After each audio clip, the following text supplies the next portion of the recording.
The answer is this. Accept the premise that faith is not in decline. It isn't disappearing inevitably under the weight of scientific and technological progress. It is still here with us, not just surviving, but thriving. In an era of globalization, of political interdependence, where the world is ever more swiftly opening up, and the cliché about a global community becomes an economic, political, often social reality. In this new world, how religious faith develops will have a profound impact. The forces shaping this world at this moment are so strong.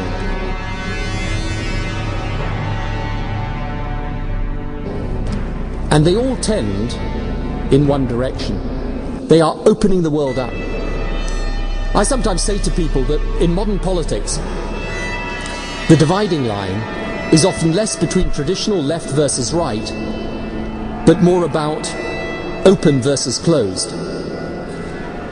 Mass migration is changing communities, even countries. People communicate ideas and images instantly around the world, creating immediate political and ideological movements in a ferment of quickly devoured information. Economically, the world system is ever more dependent on confidence, robust when things are good, extraordinarily brittle when confidence dips. So the world is interdependent today, economically, politically, even to an extent, ideologically.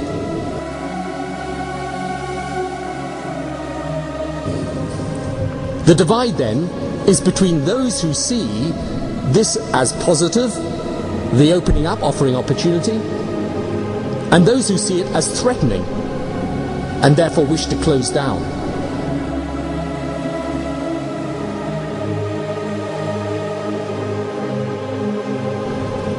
As you can see from the US presidential race, there are new questions that cross traditional party lines.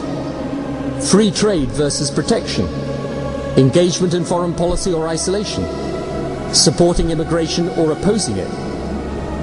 In each of these issues, it is less left versus right than open versus closed.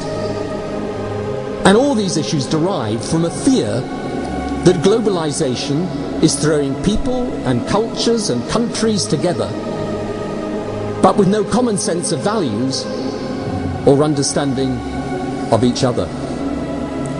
The landmark Gallup poll being taken worldwide now demonstrates the huge centrality of cultural and intercultural sensitivity as to how globalization is perceived.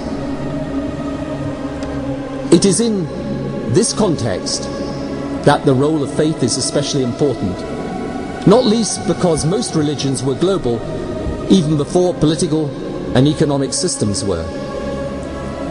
If people of faith reach out to one another, learn to coexist, believe in respecting the other, they can play an important part in reducing that fear and tension, being proud of their own distinctive religious and often cultural identity, but open and in amity towards those of a different religion. Alternatively, religious faith could be used to bolster, to promote, to intensify the very clash of civilizations we seek to avoid. That is why it matters to those of different faiths and those of none to have a powerful interfaith encounter, precisely because such an encounter symbolizes and enacts a world of coexistence, not exclusion.